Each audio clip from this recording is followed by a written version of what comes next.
Hello and welcome to all our viewers in Nigeria and around the world to the news cycle on Global TV.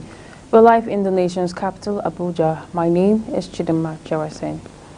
President Bola Tinubu has tasked the nation's security chiefs to ensure that there is conclusive victory against the myriad of security threats assailing the country. Addressing security helmsmen and heads of intelligence agencies during a presidential security briefing at the State House in Abuja, President Bola Tinubu said while good progress is being made with the elimination of some security threats across the multiple theaters, success would ultimately be defined by a final conclusion to the multidimensional menace. The president emphasized that the armed forces must deliver on his objective to ensure the nation achieves a sustainable production of 2 million barrels of crude oil per day, including condensate within the first quarter of 2024.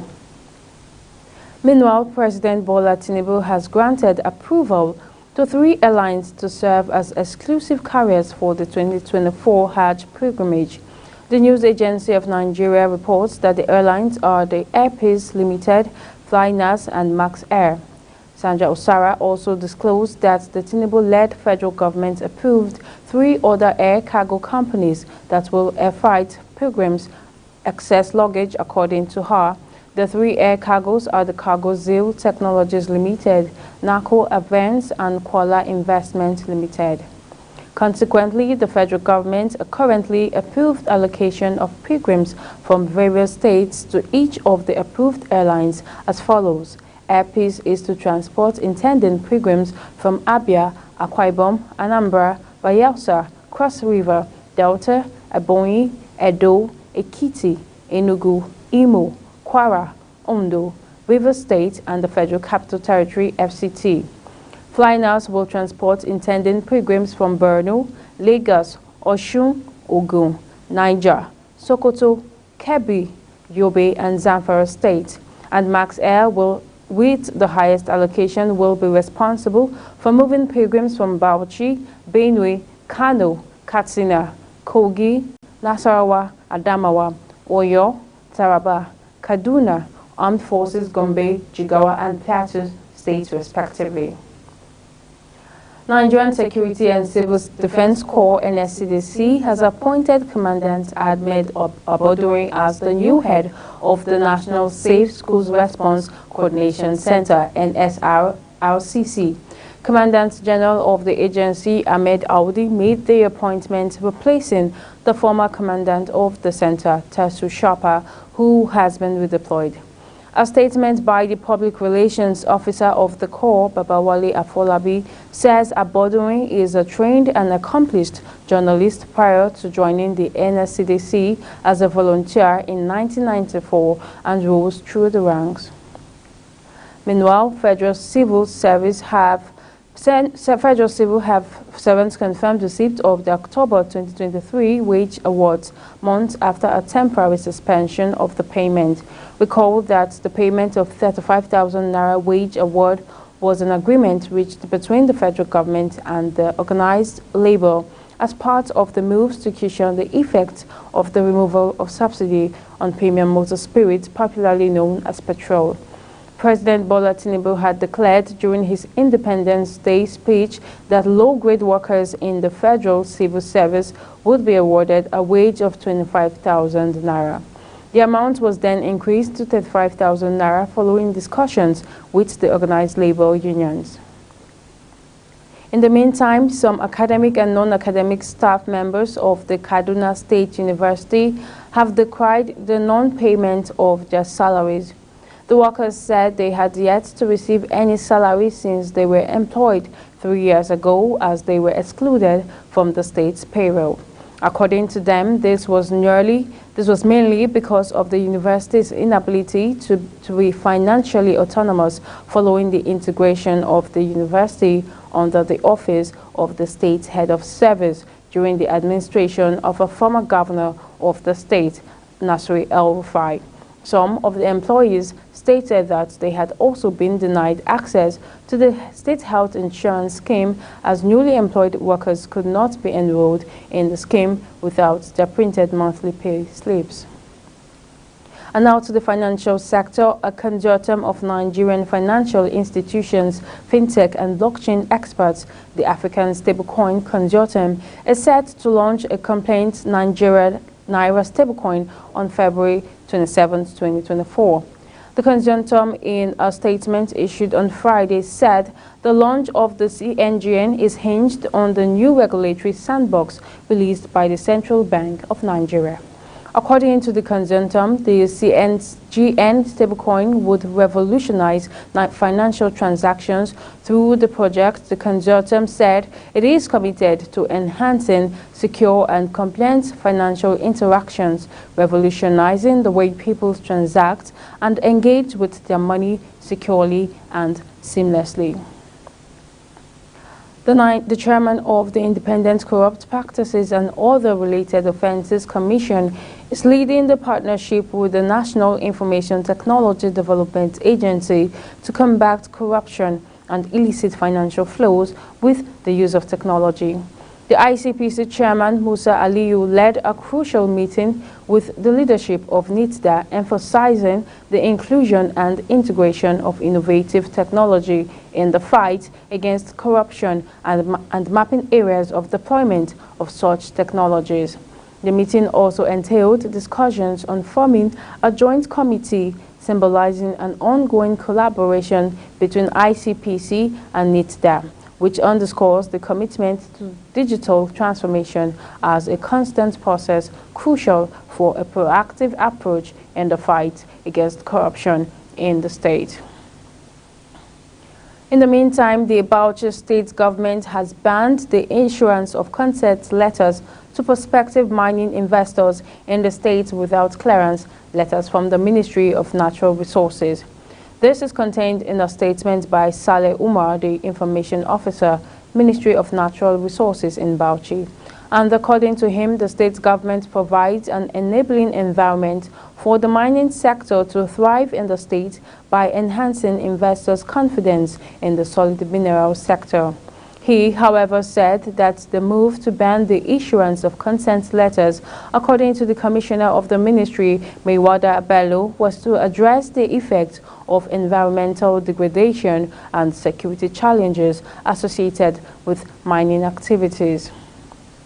And now over to Ogun State. No fewer than 9 communities are currently experiencing power outage due to the drop in power generation from the Igbin power station. The Ibadan Electricity Distribution Company announced this on its social media handles late on Thursday night. And according to the IBEDC, Abeokuta, the Ogun State capital, is one of the areas affected by the Igbin power generation drop. The distribution company said its technical team was working with relevant stakeholders to ensure the restoration of the power supply, even as it apologized for the inconveniences. A Swift Ship tree manufacturing company based in the United States of America has donated 2 high-tech to the Nigerian government. The equipment is S2 and S3 Swift Sea Stalkers. The company donated during a recent visit by the Minister of State for Defense, Bello Matawali. According to a statement on Friday by the ministry's Director of Press, Henshaw Ogubeke, the minister had gone to the USA to inspect the facilities of high-tech military producing hardware companies in the country. Presenting the unnamed vessels to President Bola Tinubu, the minister noted that the equipment would help to protect the maritime environment of the country as well as other areas. He stated that the equipment would be deployed to the Niger Delta, Lake Chad region and other maritime regions of the country. You're now watching the news cycle live from Nigeria's capital in Abuja. We're on StarTimes channel 276. Kindly follow us on all social media platforms using Global TV NG and other handles now showing on your screen. When the news cycle returns, the news continues shortly with details of these and more stories after this.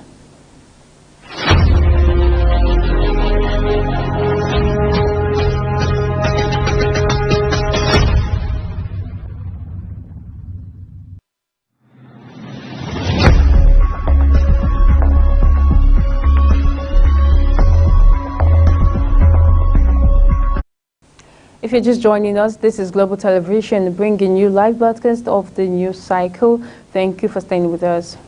And now on the foreign scene, no fewer than 1,110 people have been reported dead 5 days after a huge earthquake struck central Japan.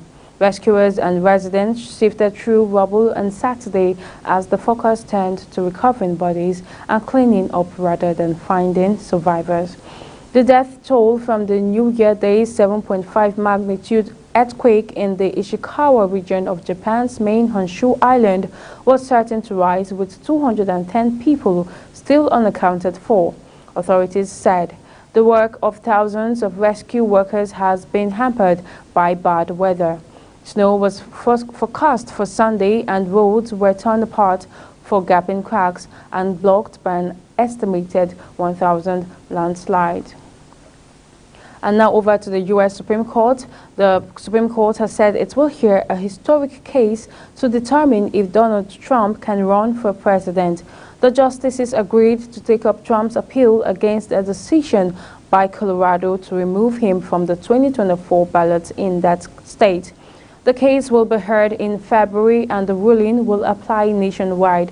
Lawsuits in a number of states are seeking to disqualify Trump, arguing that he engaged in insurrection during the U.S. Capitol riot 3 years ago. The legal challenges hinge on whether a Civil War-era constitutional amendment renders Trump ineligible to stand as a candidate. The Supreme Court's decision to hear Trump's appeal came after attorney generals from 27 states filed a brief asking the court to reject Colorado's ruling.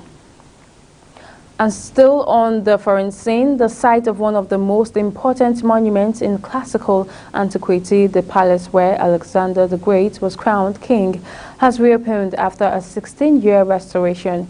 The Palace of Aga near Greece's northern part city of Thessaloniki was built more than 2,300 years ago. It was later destroyed by the Romans and unearthed through excavations beginning in the 19th century. Its renovation cost more than 20 million euro with help from the EU. Greek Prime Minister Kyriakos Mitsotakis, who attended a ceremony for the site's reopening on Friday, described it as a monument of global importance.